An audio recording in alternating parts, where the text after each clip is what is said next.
Hello, everyone, and welcome to our Jedi Fallen Order spoiler review. My name's Dennis Den. I'm here with... What's up, guys? It's your boy Dorian here. And also... Josh Reyes. Yes, so we did do a review for this game. It was me, Dorian, and Emma, where we talked about what we liked, what we didn't like. I think at that time, I hadn't finished the game yet. No. But you I was I had about 2 hours left before while we were shooting the review and finished it after. Yeah. So, but now Josh finally got the game. Yeah.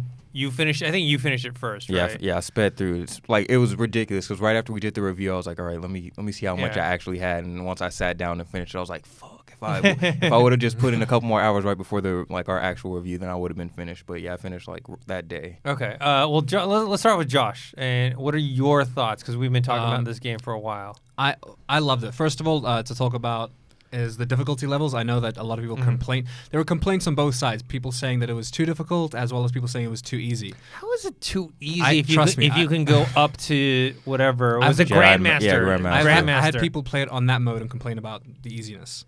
Trust me. But these are the same people who are hardcore Souls fans. So I'm talking about the hard. So a lot of hardcore gamers were a little bit upset. They wanted it a bit more Dude, it's difficult. Star Wars. I think it's the perfect. I think the difficulty levels you can choose are perfect. Dude, normal was hard for me, man. For me, normal was fun for me. Normal was perfect. I could have gone up to hard, but for me, that's why I'm thinking. Out of all the games I've played this year, that normal felt the most normal to me, if not a little bit of that extra challenge. You know what I mean? Whereas, like I said, compared to Outer Worlds, which I think was way too easy, fun but too easy. So that's my biggest takeaway. So out of what everybody says, I think it's the best difficulty levels you can choose from. And yeah, it was fun, man. The aesthetic was great. The acting was great. The characters were great. The combat was fun. A big props to the combat. This is a spoiler review, so I can say this, but the beautiful thing about this game is you spend the entire game becoming this epic, almost like God of a Jedi, if you will, and you feel like you're getting so powerful. And then you meet Darth Vader. And then that sense of power you had is just stripped away from you, which is the most beautiful feeling ever. I felt so overwhelmed when I was fighting Darth Vader. I felt, I was like, how am I going to win? I know I can't win because I've watched the movies. You know what I mean? And they did such an amazing job of that. You spend this whole game learning your force powers, using your force powers, and then you see Darth Vader basically tear apart a ship with his mind and just start flinging beams at you like it's nothing. And you just spend so much hours trying to be able to move one thing. That whole pop-up with him, that whole reveal at the end, I'm telling you, I did not see that coming. Neither did I. I got spoiled online. Oh, shit. Yeah, people were posting the whole scene online on YouTube, and you know how things come into your feed that just recommended? Yeah. You know what pissed me off? I actually got it spoiled for me as well because I got stuck right before that. There was something I wanted to do, and I wanted to make sure I was going to do it right. So I looked up a walkthrough, and obviously the very next thing was Darth Vader walks in. So on the thumbnail of the video I wanted to watch, I saw Darth Vader, and I was like, God damn it! So I saw that thumbnail, but it was still beautiful to see that moment. It was, for me, it was almost like at the end of Rogue One, where you watch Rogue One, you're like, all the nostalgia. It's a fun story. I like it. But then you see the ending of Rogue One, and you're like, this was worth everything. All the money, all the time, everything. And I think you hit the nail on the head perfectly. You seeing your character, him building him up all the way to becoming that Jedi, becoming that master, and then all of a sudden you're just chilling there. It's like, oh shit, he's popped up. That whole sequence just chokes you out the first time because you didn't know what the hell to do. And then when he killed Cersei, what's her name, Trilla. Yeah. I was like, oh bro, I kind of wanted a redemption arc for her, just a tad bit. I think that's one of the things I would have liked them that. Not a complaint, but I would have loved to have seen her get a little bit of redemption arc, maybe tease her at the end as well, in the post-credit scene or something like that for another movie. I would have loved that. Imagine how cool would it have been if they didn't kill her and there was DLC where you could play as her. That would have been amazing. I would have loved to have played as her. Even if it was for a brief I don't know, moment. man. That would have been sick, bro. I would have probably got it. I would have spent some money and actually got it because I would have loved to have seen some of what we didn't get to see of her character, more of her backstory or anything like that. But maybe they'll explore that in a potential sequel. I know we'll talk about that on the game podcast. Yeah. And then, I think there's kind of three things we got going on here, three major things. We've got the story, the characters in the story. We have the Cal Kestis, played by Cameron Monaghan. Did a great job. However, Baby Cal scared me because they can't really. Same thing with the Polar Express. You can't really face track an adult's face onto a child's body. So when you see young Cal Kestis, you're a little bit like. Yeah.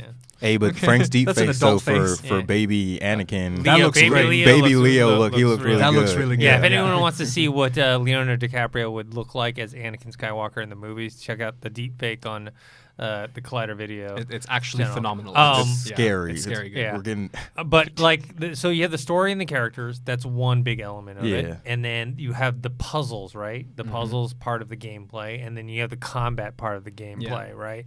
And I think they nailed all three parts. I mean, I have some minor gripes, but overall, I think they got every single one of those major parts right. I agree. I can't disagree with that. Exactly like you said. It's perfect. It had the platformer moments, the puzzle moments, everything. Like, and the puzzles were like difficult enough. Like, they weren't too difficult, which is what I like. But they did have to make you think a little bit. Like, I did at no point in time. I think there was one point in time where I did look at a tutorial. You know what I mean? But I could have. If I really wanted to, I could have struggled through it and figured it out. And that's what I like about the kind of game, is that as long as you're doing things correctly and you're paying attention, you'll be able to figure things out.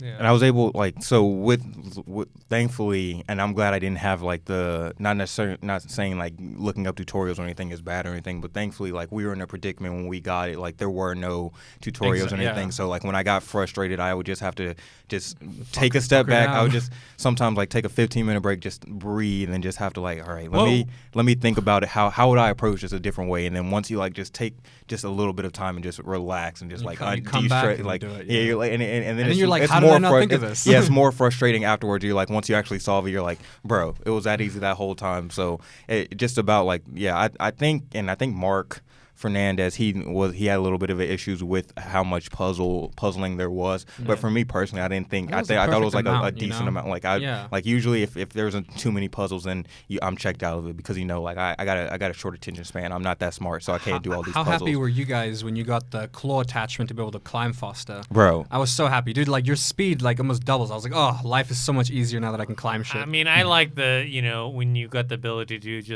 it wasn't even a Jedi power. It was like just being able to do the double flip. So you being able to double jump, that was amazing. So sometimes I would be like, like even places you didn't even need the double jump, I would just be lazy and I just jump before you could wall run, but you're like, nah. And then I just double jump. That part of the skill tree, I like that there was, the force abilities, the lightsaber abilities, and your health and your stamina, your force power, like all these different areas. Like I said, not as quite as complex as like Assassin's Creed model, but there was enough there to like, when I got to the end of the game, I was like, okay, I maxed out almost everything. There were still a few, like 2 or 3 that I didn't get, but they were like, I think there were ones I didn't care for. There were a lot of the evade ones, like if you like duck down or do something. I think one of the attacks got nerfed a day or two ago. I read about that online. One? It was, I think, I could be wrong. You correct me if I'm wrong, chat. I think it's the one where you unlock the ability to do the double lightsaber attack. No, that's like the most powerful one. Yeah, like you could just. I think they nerfed it. I mean, it makes sense. I could see that being. But the thing is when you do it, that's everyone. like the to go to. Like those will knock out like even the tougher enemies. Like just one or two of them. Kill, man, I love doing that. But the thing is the way that they kind of limit it is like when you do it, like it goes right back. Like you do that and then it just goes right back, and you can't.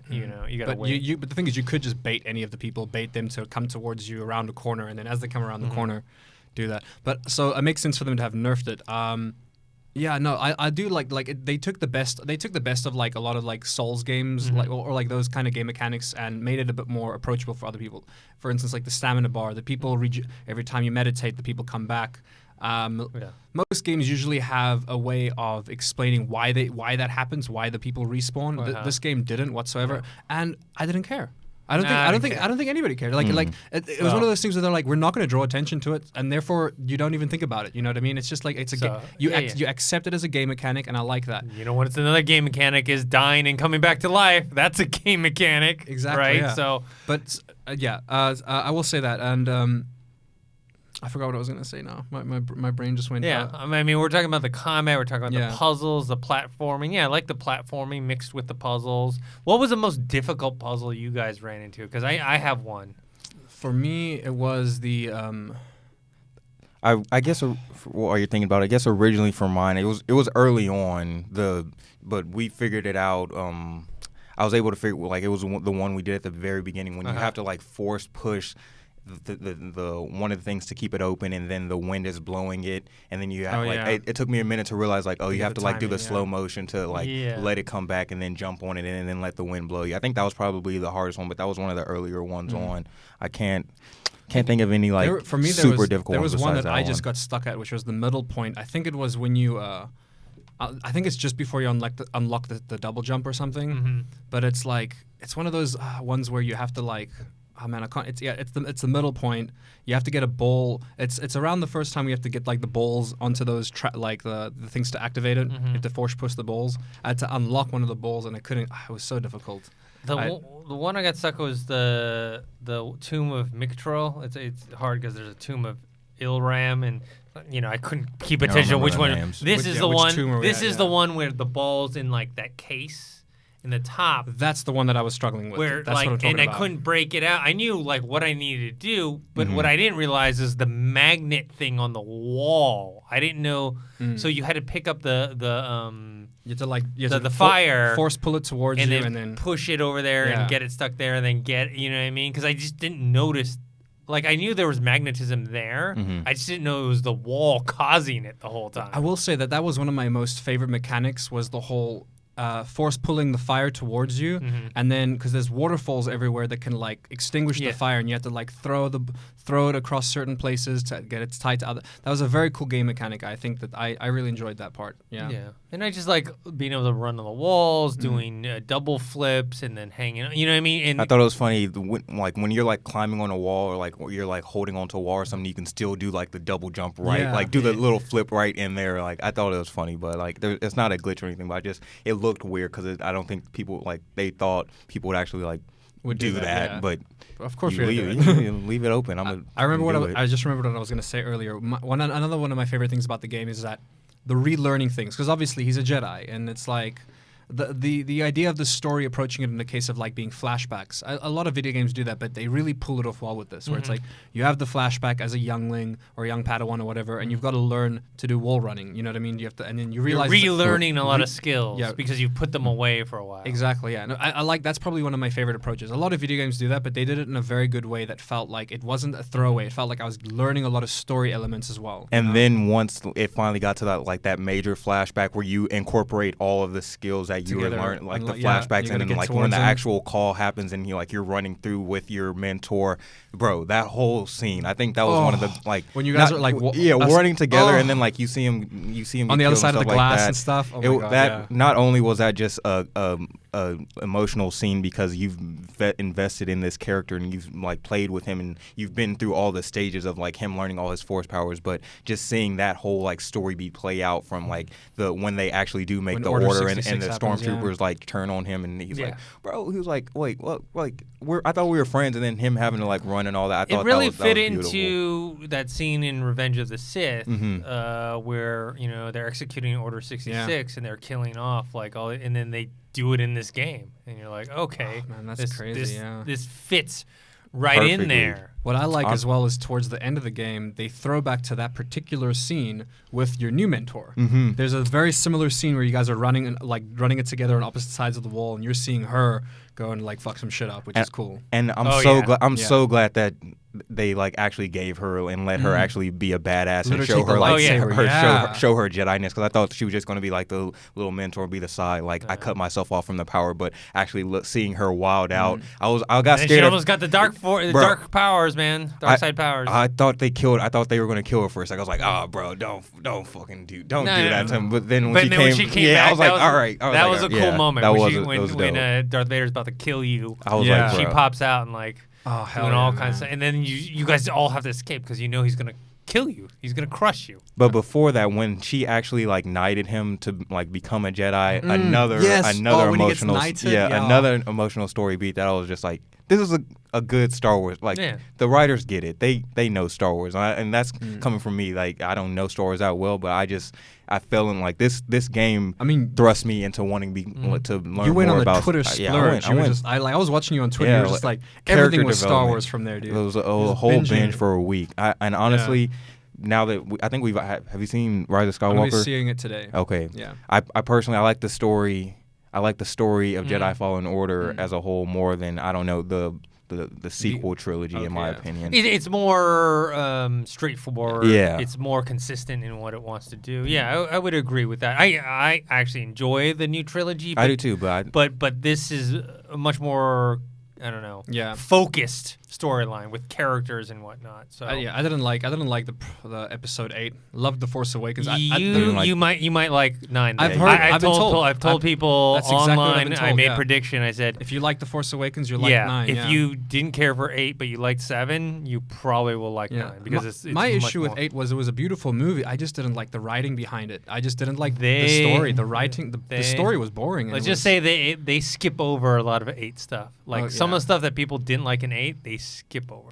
JJ was like, bro. JJ just said the last Jedi didn't happen. But anyways, we're talking off track. So let's talk about the elephant in the room here for a second. This is a spoiler review, so we can. Okay. Is the very, very end. How do you guys feel about what he does with the holocron? The holocron, the object that you spend the entire game trying to get. Once he says, "Oh, I don't want other people. I don't want other people tracking me down." I was like, "All right, I guess." But it's like now there's fine with it. But is there going to be a sequel now? Is there not? Oh, there's going to be a sequel. There has to be. I mean, 100%. That's like such a nice group of like a ragtag group of like companions together. Like you have to get a sequel. Well, because what's her face at the end? You got the witch involved as well now. Yeah, what's her name? Like the whole team. She's the ninth sister. Yeah, the ninth sister. It gets confusing because you got the second sister, the ninth sister, the ninth sister. Anyway, the ninth sister, she didn't do that much. I was a little disappointed because she joined your team and then she kind of at the end. She did a little bit. So I'm hoping that in the next sequel that this group of people are helping out. It didn't bother me that much because when they first talked about the holocron and what it had, I assumed their mission was to destroy the list so that the Empire couldn't find. I didn't know they were going to try and recruit them. And so when he did at the end, I was like, that makes more sense. That should have been the plan all along because all they're going to do is try and find those kids and then they're going to. That would be the sensible one. Yeah, you're just leading them to them, right? Right. So, I'm hoping that they do stick with this group of people, but also I wouldn't mind it being an anthology. Say, like it follows some other characters or it follows anybody else within this world. As long as they keep the storytelling as high bar as this first game, then I wouldn't mind it completely tackling a new character. But I would love to see them keep Cal's journey, keep investing in that whole group and seeing them like we get seeing Seer and Cal like really have that Padawan Jedi relationship. We need our episode. We need our episode 2, basically. We need our Star Wars episode 2. Let them have their own trilogy and then flesh it out. Give it like 2 years, bring us another game, and then 2 more years do a Disney Plus series. I'm telling you, I'm calling it now. They could easily make a Disney Plus series around this. I think that they can get away with doing another. Like I think that they should continue with this IP. Do a trilogy with Cal Kestis. Yes. And then when they're done with that, they should do another one because this is set between episode 3 and 4. I think they should do another series set between episode 6 and 7. That would be very interesting. They could. I mean, that's what they did with the Rebels and Clone Wars in terms of setting them, in certain time. So that would be really cool. I'd like to see a Mandalorian is between 6 and 7. So. Exactly. You can have Baby Yoda, and also between episode 6 and 7, that's when he starts to train the Jedi again. You remember, like they talk about it in the Force Awakens. Well, I mean, between 6 and 7 has a huge gap of time. Where like between 3 and 4, it's like okay, it's a few years. But it would be so sick to like. I guess this is just me like thinking about the old Star Wars games like Jedi Knight, Jedi Academy. Yeah. I just want to be in the Academy again. I want to be in Jedi school, man.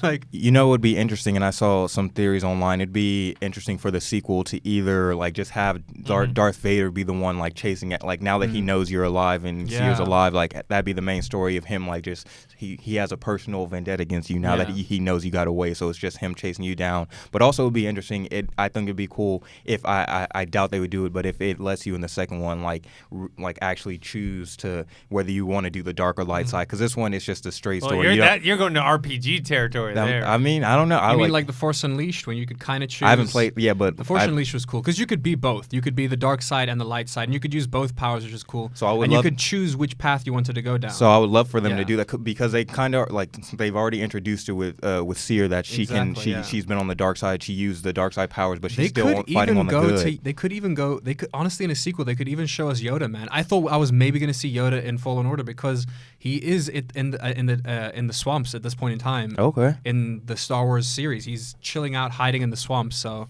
I thought maybe I was going to see Yoda in the game, but who knows? In a sequel, I mean, they're in the swamp. Like it's possible. The sequel will show us Yoda, and it will show us what he was up to why Baby Yoda's in The Mandalorian. Maybe, yeah.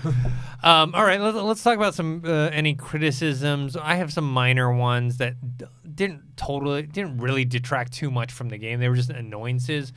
One was the navigation when you went to levels. Even with the 3D map, there was parts where like, how do I get out? Yeah.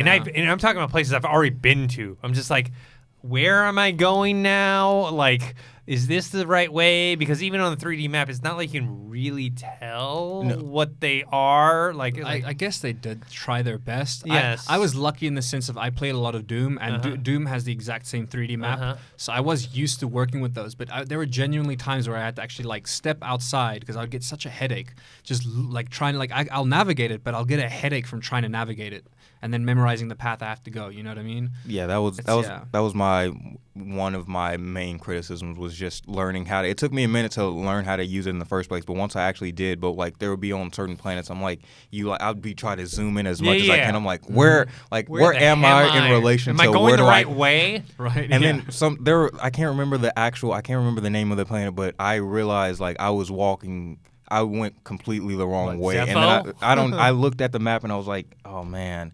And then there's no restart button to take you back to the checkpoint. I was like, what would have been nice is, I mean, it's weird because you have this advanced technology, this hologram system. They could have added a GPS function, man. Come on. Yeah. Like I don't want the ground to light up and tell me where to go, but if I'm looking at the GPS, at least point me in the right way. And they kind of do. They give you they flash the yellow, or I don't know what color it is, but they give you the flashing doors that you haven't been to yet. Yeah.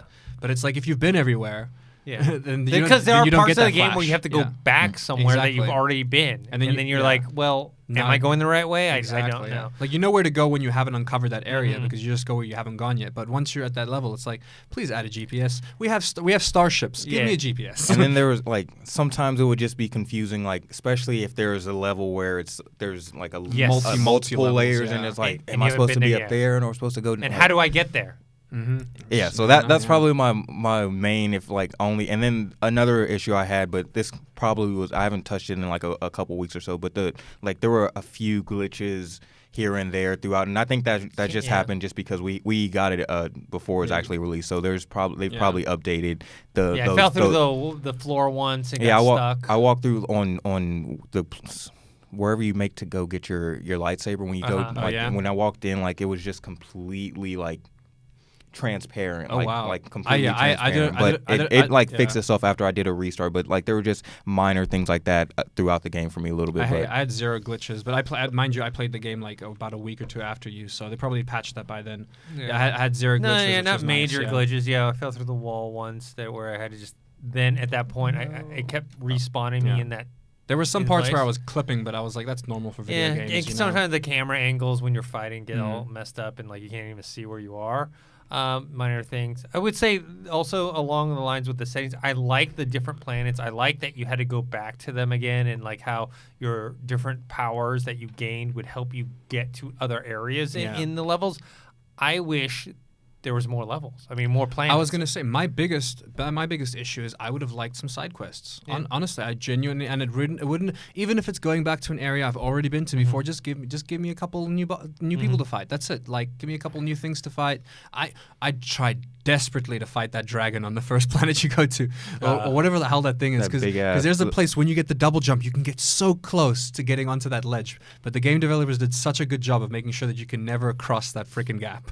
But there were moments where I got got so close to crossing that gap to fight that big ass thing. Yeah, there's a lot of cool boss fights in this. There are some, that's what I'm saying. Like, honestly, for DLC, I can see them doing good DLC. Like, we can go back to certain areas. Like, they could even, like, that arena where you get caught by a bounty hunter, which is awesome. I don't like, some people didn't experience that, but the first time I got caught by a bounty hunter, I was like, this is crazy cool. You have to like fight your way out like of when you're fighting the bugs and like all the, are you talking about when you're like locked up in that? Yeah, because you fight the bounty hunter and then he captures you. Yeah, and they take your lightsaber away for a little bit and you're like calling it. Like, and it doesn't matter how good you are. If you beat him, if you don't beat him, you get captured. No, I had to that's one of the modes I had to turn down the difficulty. I was the first bounty hunter I bumped into, I was like, damn. Let me turn this down. But yeah, that's why I'm confused. I'm like, there should be absolutely nobody complaining about the difficulties. But if you're saying if it was too easy for you, then the people who are complaining about the difficulty level are also the people who take a severe amount of pride of being able to play these types of games with the highest difficulty. Like, bro, chill out. That's not that. If you take your ass to esports that market is so small. That no. If you made, let's say you made the hardest level like normal. Right, and then you made the rest of the one. Yeah. Dude, people would return this game so quick. Exactly. There'd be so many complaints. It'd be like,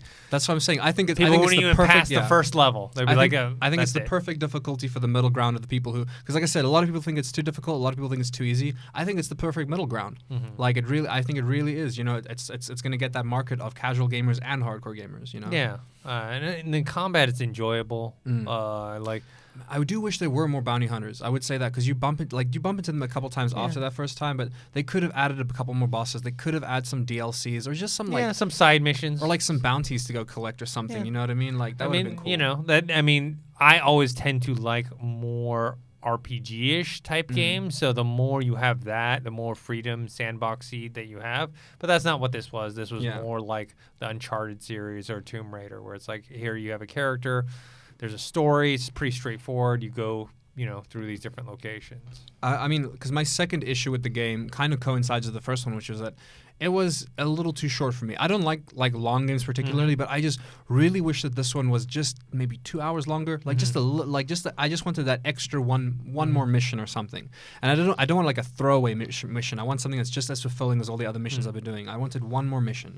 That's interesting. For me, it was the perfect length, and maybe that just be.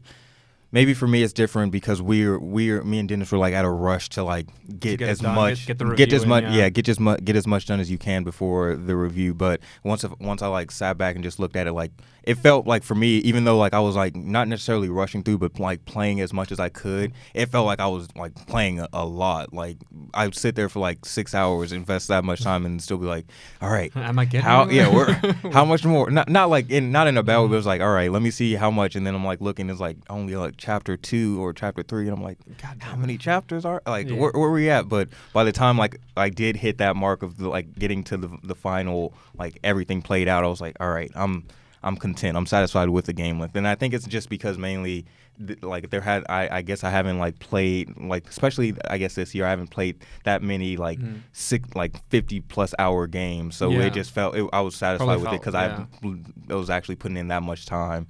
So that's another gripe I have as well, is that all the outfits are lame.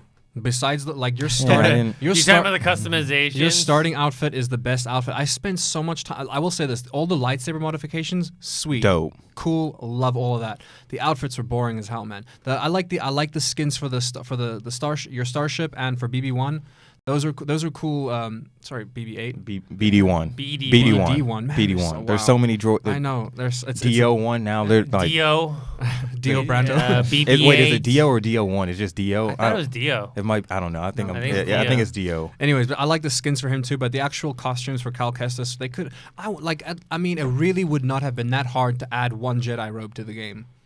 Or like one Sith robe. You got a poncho, bro. That's it. That's just it. It's the poncho. I took the poncho off. I was like, nah, this is not. My Jedi's not about to be rocking a fucking poncho while he's killing people. I stayed in the normal gear the entire time. The only time I changed like your base color. And I think I changed that a couple times. And it's interesting too because it feels like they put all the in terms of customization into the lightsaber itself, which I appreciate because I talked about it on the actual. I talked about it on the actual review. Is like when you do the cutscenes that incorporate the lightsaber lightsaber and you can actually see the detail from your customization. It's like, all right, that's pretty badass because they like took the time to transfer it over so it looks like it in the real game. So that part I really enjoyed. But yeah, the actual costume of my boy Cal, I wish you could have pimped him out a little bit more. Maybe we'll in the future. I don't know. Hopefully, apparently you could get the dual lightsaber a lot earlier on than I thought. When you're like, I got it when you're supposed to get it. Dual bladed or dual or the dual blade? The dual blade. I got the dual blade very early. I was going to say so did my friend Tyler because you can get it accidentally very early. I guess you did it the same way. Yeah, like the first time I went to Dathomir, I got it. Exactly. Like a lot of people got. What the hell? I know. I got it like way fucking halfway through the game. That's why, because then I just turned on the double-sided blade and started killing people. So you were able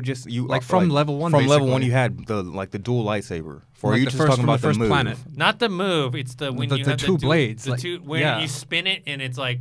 You have you have the modes you can switch between. Yeah, the modes you can switch between. You had them switch modes. The first time I went to Dathomir, I got it. Exactly. Bro, what the? The same with Tyler. I just used it the whole time because I could do. I feel like that would help a lot more if you had it early on. Oh yeah, I got it super early. I went. You know why? Because what happens is like you're not supposed to go to Dathomir for anything. There's no But there's no like Dennis mission. Was like, I'm curious. No, there's no mission at Dathomir. I just chose to go to Dathomir. And they told us in our like when we went to to that thing, they were like, yeah, you should probably go to the one you're supposed to go to, don't go to that one. No, I went there and I got the yeah. Bro, that changes changes a lot because I feel like that would help me a lot. Oh, yeah, dude. I thought I got it when when you're supposed to get it. Yeah, when you're supposed to get it, you build your new lightsaber or whatever, and you get the purple one. It's like no. Yeah, I would say if you're anybody who's like I just wanted the story. I'm pissed now. What the hell? Like, I got it super early. I was like, this is badass. I would say most people like Dennis see the option of going to other places, and they're like, before I go finish the storyline, let me go explore some other planets. Yeah, I think that I hope in the future versions and a sequel which we're going to talk about in our podcast is that there are more planets that you can explore that don't necessarily have to do with any of the main missions. Side mission, have some side missions. That would be cool. Yeah. Have some exploration. Look, like I said, I am first and foremost like into the whole action RPG type of thing. So having like different sandbox options to go to different places, I think would be great. I mean, also some NPCs would be nice. Yeah. Yeah. Just to have like friendly, because that's like as much as I enjoyed the whole sense memory touching things and like learning about story that way, it's also just as easy to talk to somebody and be like, hey, what happened here last week? I mean, when you talk to people in this game, it's very minimal and you just push left or right? Exactly, like that's it, and it doesn't really affect what they say, really, or your relationship with them. Nope. No. But I mean, it's not that kind of game. No, it's not. But it's also like it's not. I can see them adding those elements. I don't think that it would be like too difficult for them to add some slight RPG elements. You know what I mean? Yeah. Like maybe not the dialogue options, but at least like the like side. I would love. System, They're never gonna do it. I would love for them to take this engine, make a Knights of the Old Republic remake, but instead of change the combat to real time, make it real time. Instead of turn based. Keep the same story, just update the graphics. That would kill as a game. That'd be so both good. of them. Both of them. Oh, that would kill as a game. So good. But they should do it like how they've been doing Resident Evil 2. The only reason they won't do it is because that story is non-canon, and so all these games now are canon. So, it's exciting though, it being canon. I think. Yeah. I'm telling you, more to invest 3 or 4 years Disney Plus series. I wouldn't mind. Hey, with me as a showrunner. Cameron. I would say Cameron would be down for it. He was at the premiere. Oh, for Rise of Skywalker. Oh, wow. He was there. That's cool. I'm so mad about that. So. Not about him being there, but just about me not going. Not being there. I mean, I got invited too. I just couldn't go. I would have been you. There's no there's no transfer. The resemblance would have definitely been able to get in. Just show my ID. Yeah. The resemblance is uncanny. It's uncanny. Yeah. Right. I'll wear the bandana. That's all you need. That's the only thing you need, man. Just the bandana will help you out. All right. I think that's it. Let's just wrap up. Give your overall thoughts and give it a score out of 10. Dorian? So I think I gave it 9 out of 10, and I gave it a 9 out of 10 that before having finished it. So I'm content with the ending from when I actually played from our review. So definitely that doesn't change. I'd even say I'd probably give it a 9.5 out of 10 overall. Just the story itself, amazing story, graphics amazing. I just had a genuinely good time, and I've said this before, but it sparked the love of Star Wars was already there in my heart, but it sparked it. It ignited the fire that is now. I'm a Star Wars Jedi, man. I'm watching all of the movies. I'm on the Clone Wars now. I'm watching it chronologically, like how they put it on the website. So and that's all because of this game. So loved it, and I can't. Hopefully, we get another one sooner rather than later, and they just keep killing it with this game. Josh. I'd give it either an 8.5. I'd probably give it an 8.5, leaning towards a 9. It's the best $60 I spent all year. If you like Star Wars and you haven't played it, play it. Like, even if you're not a hardcore gamer, play it on its most easiest difficulty. They have a story mode. The story mode. Play it on story mode. It is good, guys. 100%. I recommend it if you haven't played it yet. If you're listening to this podcast, you've already played it. You've already played it because this is the spoiler version. But I love it. Yeah, 8.5. I'd give it a 9, but I'm very picky. I wouldn't give. I'd give it an 8.5. Okay. And I wouldn't give it a 9 though. Do you think it's going to be up for Game of the Year next year? Because it didn't qualify for the Game Awards this year. I think it'll be nominated. Nominated. Yeah. 100%. I don't think it'll win. No. You have Cyberpunk 2077. You have Last of Us Part 2. And it is Final Fantasy VII Half-Life remake. Alyx coming. Like there's huge this year was kind of a little off is not the right word. Quieter year this year. Last year was a huge year for games. This year was a quieter year. Next year you have the Xbox Series X coming out. All this. Next year is going to be crazy. It's an exciting time because it's the end of the generation of this console. So now everything coming out next year is literally what is going to be pushing the PS4 and the Xbox One to its limits. But I do think it'll get nominated next year. I think it'll get nominated. I hate that it's in that that gray area now of it would have won this year. I think it would have too. I think it's in that gray area now of it's technically this year, but it's going to be qualified for next year, and it's damn, that game came out last year. Oh, it's been a minute. I forgot. Like how the Smash was all up in the Game Awards. I'm going to give it a 9. I don't think I gave a score on the non-spoiler because I hadn't gotten far enough. I wasn't like you and Emma, how far you guys got.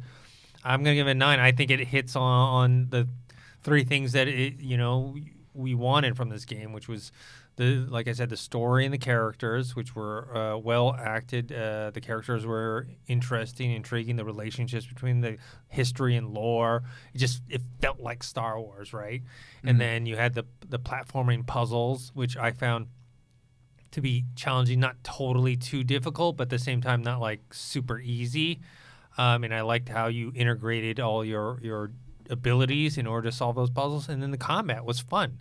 That's the thing is if you're gonna do combat, I think, and I think Mark touched on this. I do wish it was a little more balanced in terms of weaving the combat with the puzzles. Sometimes it'd just be puzzle heavy and then combat heavy, and then puzzle heavy, and then at the very end of the game it was all combat. There was no puzzles anymore.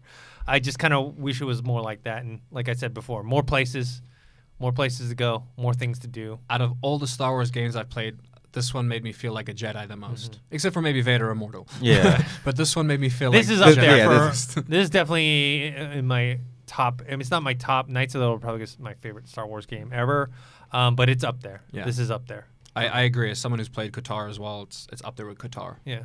All right, guys. So that's our spoiler review of Jedi Fallen Order. Let us know your thoughts. Tell us what your favorite parts were, things you didn't like. What do you think you want to see in a sequel? What lightsaber color did you use? Yeah, everyone did purple, right? Everybody here did purple. Let's be real.